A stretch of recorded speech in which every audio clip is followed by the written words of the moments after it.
خواب کی طرح بکھر جانے کو جی چاہتا ہے، ایسی تنہائی کہ مر جانے کو جی چاہتا ہے۔ حمیرہ اصغر کی دردناک موت پہ میڈیا کے افسوسناک تبصرے ابھی تک جاری ہیں۔ ناظرین، حمیرہ اصغر نے اپنی یونیورسٹی لائف 2002 سے 2010 تک بہت سے ڈراموں میں حصہ لیا، جن میں ایک ڈرامے کا نام تھا خاموش چیخ، جو کہ احمد بلال کا لکھا ہوا تھا۔ رانو کا کردار ادا کرنے پہ رفیع پیر تھیٹر کی طرف سے حمیرہ اصغر کو بہترین اداکارہ کا ایوارڈ دیا گیا، لیکن اس وقت کون جانتا تھا کہ حمیرہ اصغر کی موت بھی ایک دن خاموش چیخ ثابت ہوگی، جو ہر سننے والے کو ہلا کے رکھ دے گی۔ سی کے لب ایک قیامت سی اٹھا دی جائے، رہ کے خاموش ذرا دھوم مچا دی جائے۔ ایسا ہی ایک واقعہ 1966 میں یورپ کی کنٹری کروشیا میں پیش آیا۔ ہیڈویگا گولک، ایک نرس، ایک تنہا روح۔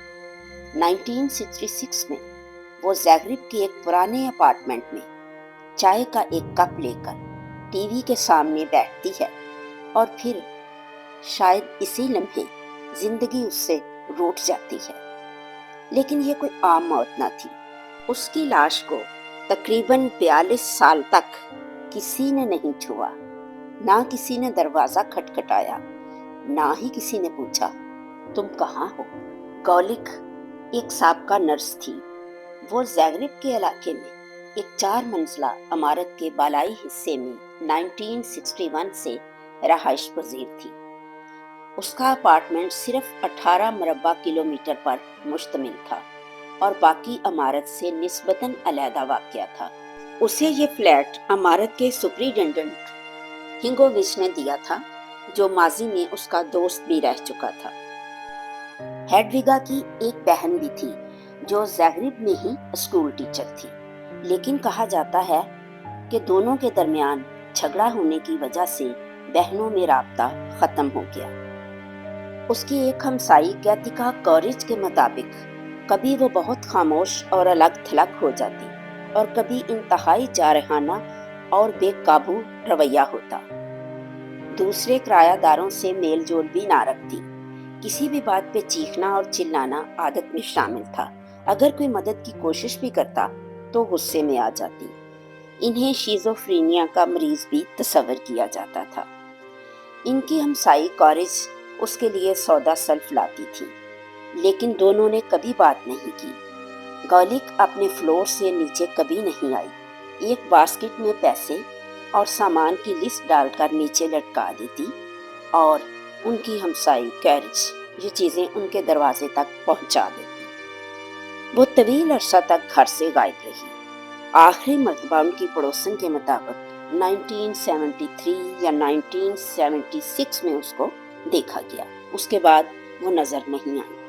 اس کے بعد گولک جیسے غائب ہو گئی، لیکن اپارٹمنٹ کا دروازہ ہمیشہ بند رہا، اور اندر اس کی لاش وہیں بستر پر کمبل میں لپٹی ہوئی جیسے سو گئی ہو۔ ٹی وی اب بھی اس کے سامنے تھا۔ چائے کا کپ آدھا بھرا ہوا اب بھی میز پر رکھا تھا۔ جب 2008 میں عمارت کی تزئین و آرائش کا منصوبہ بنا اور دروازہ توڑا گیا، تو اندر کا منظر وقت کی قید میں جمی ہوئی ایک خاموش چیخ جیسا تھا۔ پولیس کو لاش ملی، مگر پوسٹ مارٹم سے موت کی وجہ معلوم نہ ہو سکی، نہ ہی وقت۔ صرف اندازہ تھا کہ موت سردیوں میں ہوئی، اور لاش جلد ہی ایک ممی میں تبدیل ہو گئی۔ اس پورے عرصہ میں اپارٹمنٹ کی بجلی کبھی بند نہیں ہوئی۔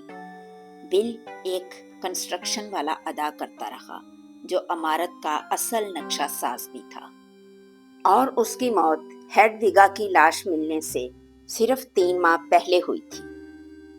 ارد گرد کے ہمسائے یہی سمجھتے رہے کہ وہ کہیں دوسری جگہ شفٹ ہو گئی ہیں، لیکن اتنا عرصہ مکان کو ہاتھ نہیں لگایا کہ یہ کرایہ داری اصولوں کے خلاف تھا۔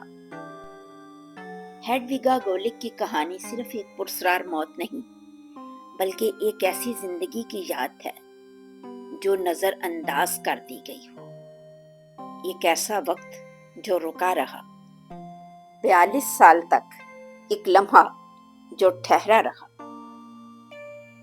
نہ دوست، نہ خاندان، کیا واقعی ہم اتنے تنہا ہو سکتے ہیں؟ ساتھ رہنے کا اور اس سچی کہانی کو سننے کا بہت بہت شکریہ۔